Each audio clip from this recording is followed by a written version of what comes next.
नमस्कार दोस्तों, जय माता दी। नवरात्रि का पावन पर्व पूरे भारतवर्ष में बहुत ही श्रद्धा और विश्वास के साथ मनाया जाता है। यह वही 9 दिन है जब धरती पर देवी दुर्गा के विभिन्न स्वरूपों की पूजा अर्चना की जाती है। ऐसा कहा जाता है कि इन दिनों में की गई भक्ति, साधना और नियम साधक के जीवन को बदल देते हैं। लेकिन दोस्तों, शास्त्रों और पुराणों में यह भी लिखा है कि नवरात्रि के दिनों में कुछ खास नियम और मर्यादाओं का पालन करना बेहद जरूरी है। अगर आपसे भूलवश भी ये गलतियां हो जाती है तो माता रानी प्रसन्न होने की बजाय क्रोधित भी हो सकती है। और माता की नाराजगी का अर्थ है जीवन में विघ्न, कष्ट, धन की हानि और मानसिक अशांति। आज मैं आपको बताने वाला हूं ऐसी 7 बड़ी गलतियों के बारे में जो नवरात्रि में भूलकर भी नहीं करनी चाहिए। तो दोस्तों, वीडियो को अंत तक जरूर देखें ताकि आप भी जान सके कि किन गलतियों से बचकर माता रानी की कृपा हमेशा आपके ऊपर बनी रहे। आज मैं आपको बताऊंगा वो 7 बड़ी गलतियां जिन्हें नवरात्रि में भूलकर भी नहीं करना चाहिए ताकि माता रानी की कृपा हमेशा आपके घर और जीवन में बनी रहे। भक्तों, पहली गलती, व्रत के नियम तोड़ना। नवरात्रि का सबसे पहला और महत्वपूर्ण नियम है व्रत। व्रत का अर्थ केवल भोजन त्यागना नहीं, बल्कि मन, वाणी और कर्म की पवित्रता को बनाए रखना है। व्रत में तामसिक और मांसाहारी भोजन जैसे मांस, मछली, अंडा, शराब, प्याज और लहसुन का सेवन भूलकर भी नहीं करना चाहिए। कई लोग व्रत के नाम पर फास्ट फूड, तैलीय और अस्वास्थ्यकर चीजें खाते हैं। यह माता रानी को प्रसन्न करने की जगह आपके शरीर और मन दोनों को अशुद्ध कर देता है। व्रत के दौरान ब्रह्मचर्य का पालन भी बहुत आवश्यक माना गया है। शास्त्रों के अनुसार व्रत तोड़ने से आपके सारे किए हुए पूजन और पाठ का फल व्यर्थ हो जाता है। दूसरी गलती, घर की सफाई और शुद्धता में लापरवाही। नवरात्रि में माता रानी का स्वागत ऐसे किया जाता है जैसे घर में देवी स्वयं पधार रही हो। घर के मंदिर और पूरे घर की अच्छे से सफाई करनी चाहिए। चौकी या कलश की जगह को गंदा नहीं छोड़ना चाहिए। पूजा स्थल में जाले, धूल या गंदगी होना बहुत बड़ा दोष माना जाता है। जहां गंदगी होती है वहां देवी देवताओं का वास नहीं होता, वहां दरिद्रता और नकारात्मक ऊर्जा प्रवेश करती है। तीसरी गलती, कलश स्थापना में भूल। कलश स्थापना नवरात्रि की सबसे महत्वपूर्ण प्रक्रिया है। इसे सही मुहूर्त और विधि से करना चाहिए। कलश को अशुद्ध स्थान पर न रखें। कलश में दूषित जल या असत्य सामग्री का प्रयोग न करें।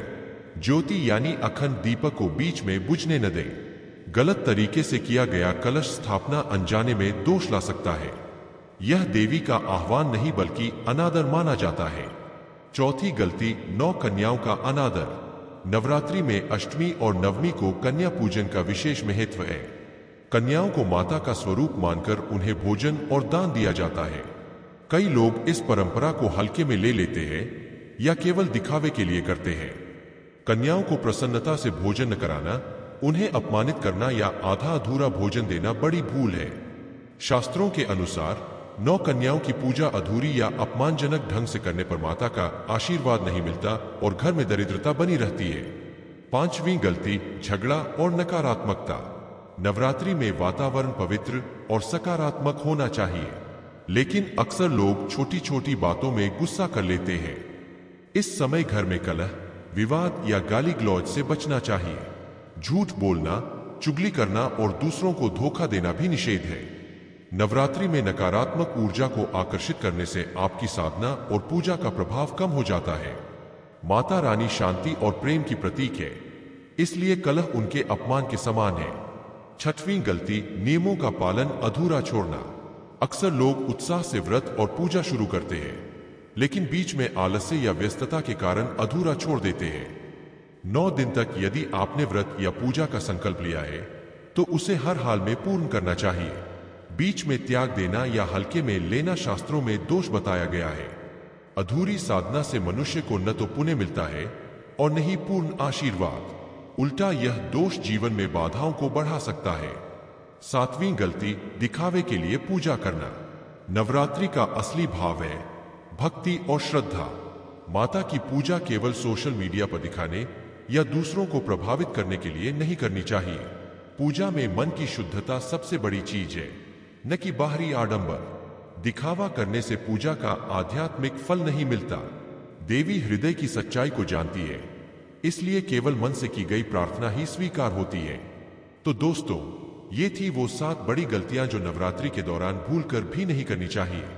व्रत और नियमों का सही पालन करें, घर को पवित्र बनाए रखें, कलश और ज्योति की देखभाल करें, कन्याओं का आदर करें, झगड़ा और नकारात्मकता से दूर रहें, संकल्प को पूर्ण करें और सबसे जरूरी, पूजा केवल भक्ति भाव से करें, न कि दिखावे से। अगर आप इन 7 गलतियों से बचते हैं तो निश्चित रूप से माता रानी आप पर प्रसन्न होंगी और आपके जीवन में सुख, शांति, धन और समृद्धि का आगमन होगा।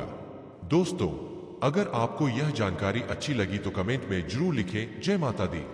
और माता रानी का आशीर्वाद पाने के लिए इस वीडियो या लेख को ज्यादा से ज्यादा शेयर करें।